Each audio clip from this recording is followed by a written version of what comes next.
Okay. Good afternoon, everybody. We'll call this meeting to order. Teresa, would you please call the roll for us? Sure. Mr. Sondermeyer. Here. Ms. Wykoff. Here. Ms. Weiss. Here. Mr. Thies. Here. Dr. Pandolfi. She's joining now. Dr. Pandolfi. Mr. Lazio. Here. Ms. Lemunion.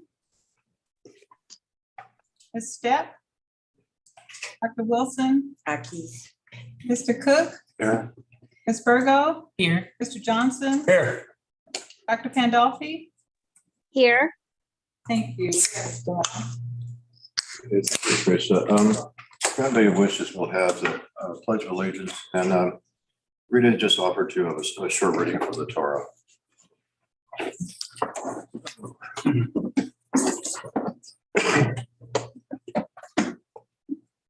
I pledge allegiance to the flag of the United States of America and to the republic for which it stands, one nation, under God, indivisible, with liberty and justice for all. I'd like to share a word from Deuteronomy 30, 14, 16. And this is when Moses is telling about God's contrasts. The word is very near you. It is in your mouth and in your heart, so you may obey it. See, I set before you today life and prosperity, death and destruction. For I command you today to love the Lord your God, to walk in obedience to him, and to keep his commands, decrees, and laws. Then you will live and increase, and the Lord your God will bless you in the land you are entering to possess. Lord, give us wisdom. Amen. Amen. Amen. Okay.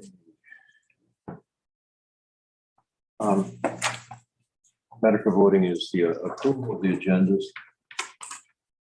But before we proceed with this, we are going to be having a potentially lengthy closed session. So I think in fairness to our visitors, and thank you for coming, I propose that we move 5.1, which is the visitors' comments, to immediately follow section 3.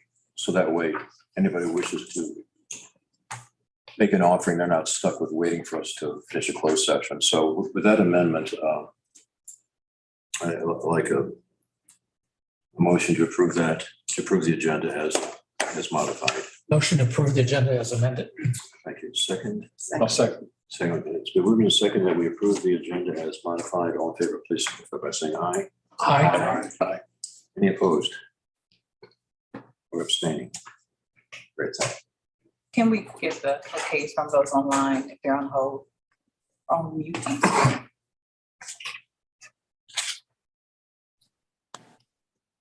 Teresa, do we know, are we still connected with? Yes, we should be. Dr. Pandolfi, are you there? Yes, I. Okay, thank you. Thank you. So. Michelle. Michelle is I. Thank you, Michelle. Yeah, we need a minute to. It's kind of hard to unmute and quick. And next matter is approval of the minutes from our February 21st meeting. We have a motion for that. Oh, I'm sorry. That's included within the Consent agenda. totality of the consent agenda. So the consent agenda will be approved in the minutes and the expense report. So if we have a motion for approval of the consent agenda. Yeah, I make a motion to approve that. Second. Second. Thank you. The moved and second that we approve the consent agenda. All in favor, please signify by saying aye. Aye. I. I. Any opposed? I. Any opposed? Or abstaining? Okay, thank you. Now we can go on to our visitor section. Sandy, would you? Please?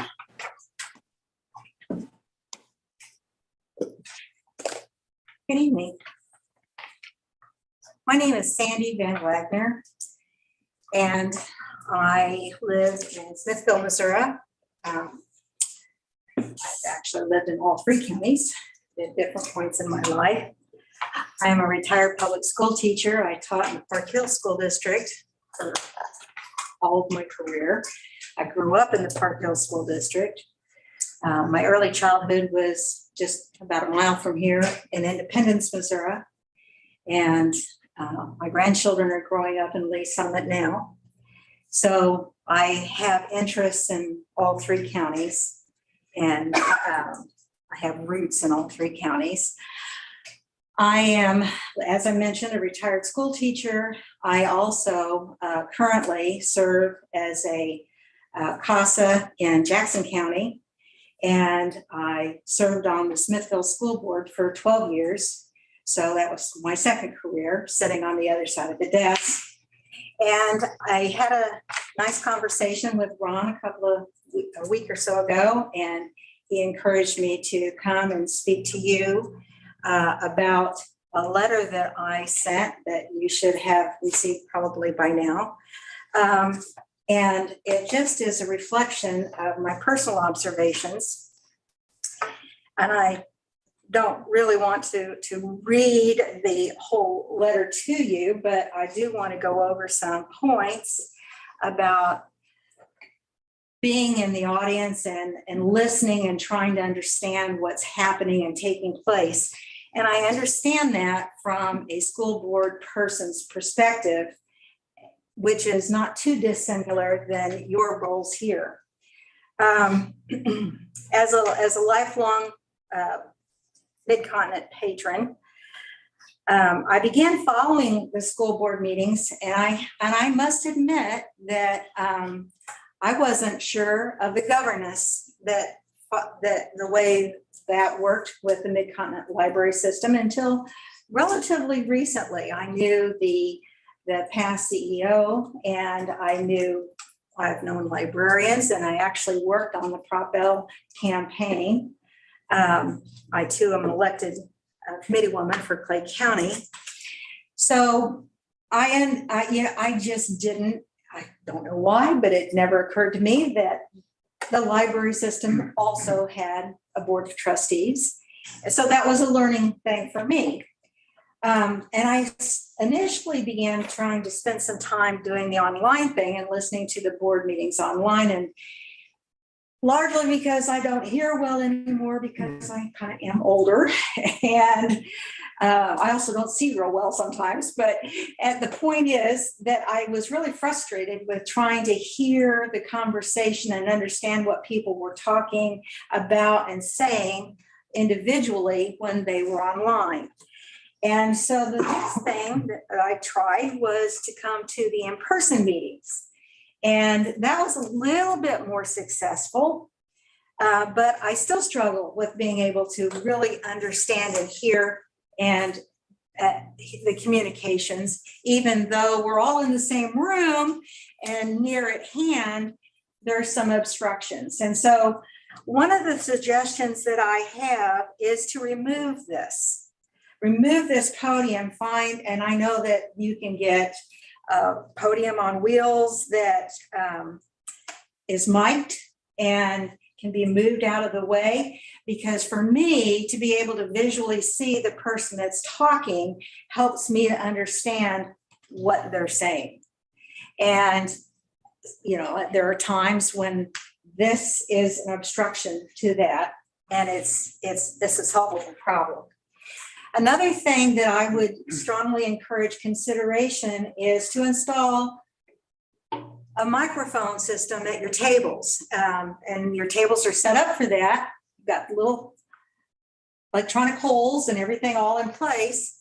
And that would help tremendously for people who are listening and trying to understand what you're saying online, as well as people in the audience.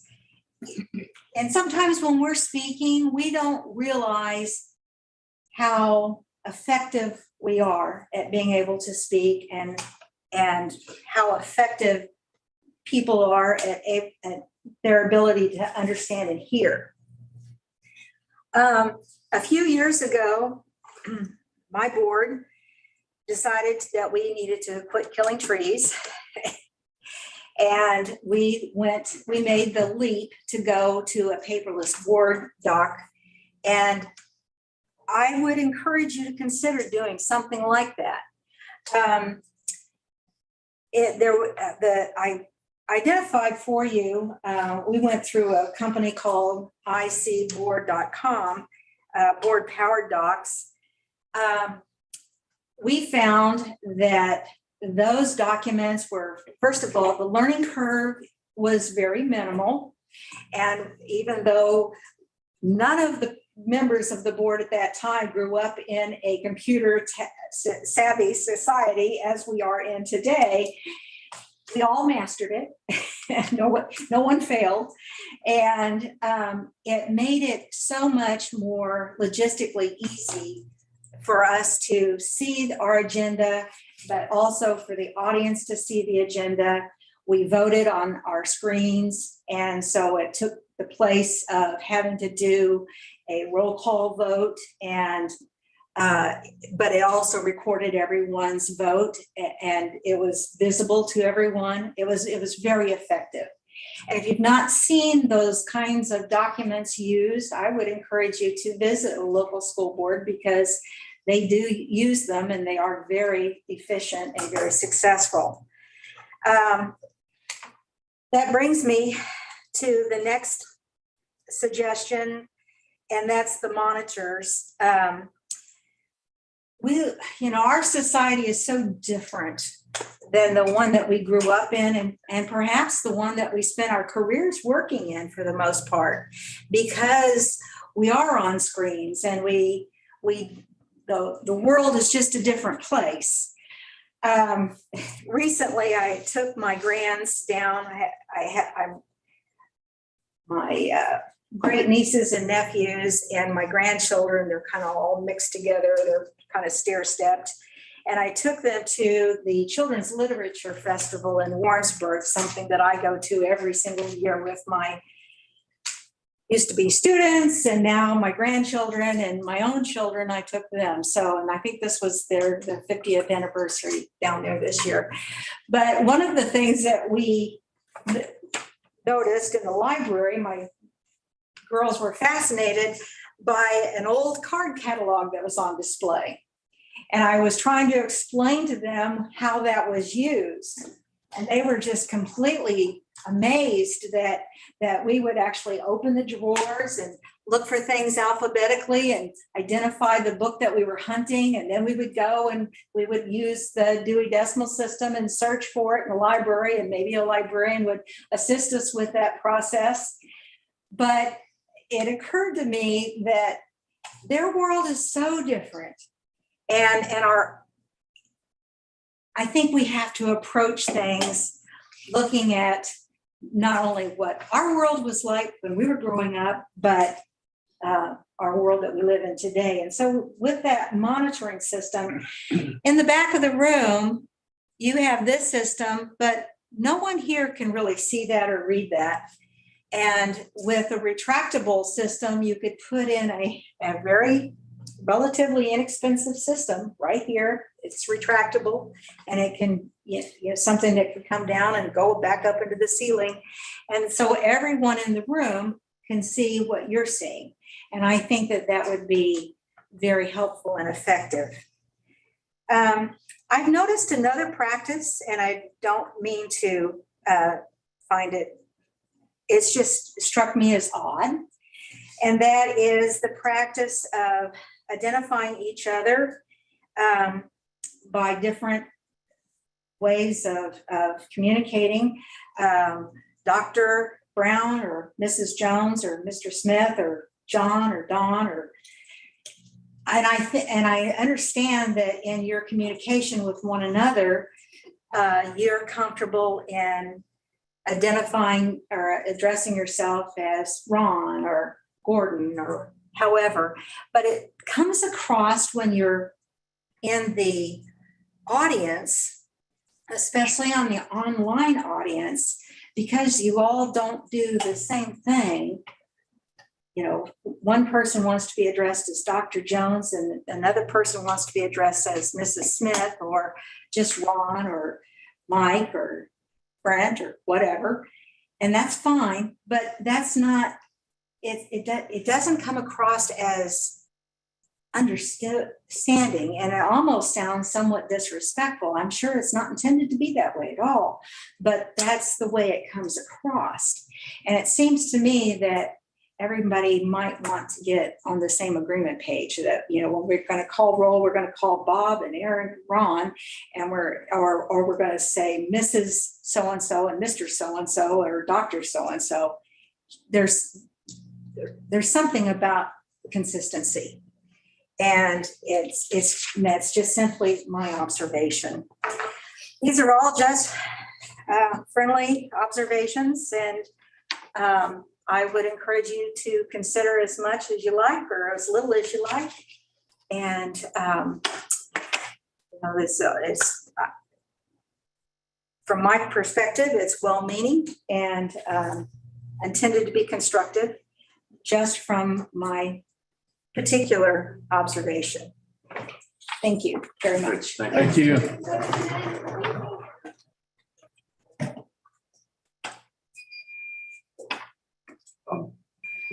The structure of the visitor comments is such that we can only be going in one direction, so you send it to us. But I do especially want to thank, I can't respond, but I definitely want to thank you for your wise comments. They're much appreciated. Thank you. Thank you. All right, next topic is Mayor Rose. Mayor Rose. Oh, Mayor, please. I always love the opportunity to talk, so. Well, good evening, Good evening. Honorable Chair and board members. It's probably the last time you're going to see me for a while, I hope, but I've come here this evening because I know that you've got a lot of things on your agenda that you're going to be considering this evening. And I just wanted to come tonight and thank you. I want to thank you for allowing me and my team to participate in the capital plan process. I want to thank you for allowing us to share our history and tell our story. I want to thank you for your willingness to create a first of its kind partnership that truly will be a model for the future. I want to thank you for considering what a new facility and programming in a welcoming, inviting, and efficient facility and the impacts that will be made now and in the future. Our city is continuing to invest in access, and I think I failed to mention to you before, we are currently constructing a new loop trail connection that will provide safe access to the new library site for walkers and bikers. I have been the mayor for 17 years. Riverside has changed. We are welcoming new residents and visitors every day. A modern library has been and will continue to be my top priority. And just very quickly, I held a community strategic plan last evening. We invited in people to talk about what Riverside will look like in the next 20 years. We had small groups and everybody discussed topics at their table. And I'm going to tell you, there were 6 tables in the room. They all presented out.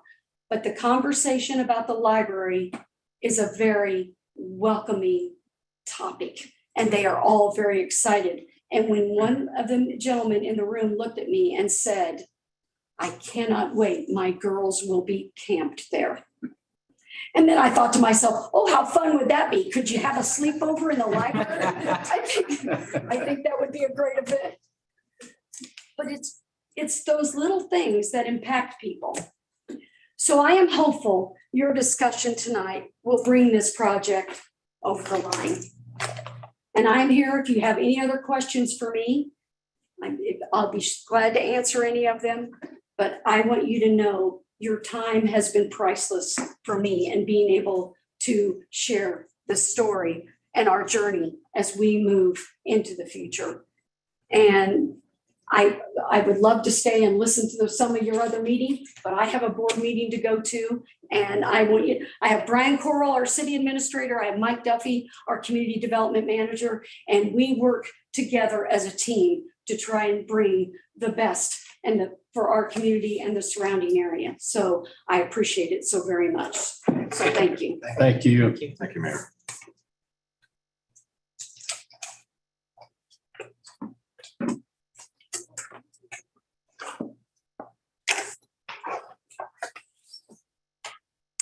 Thank you. I will reach out.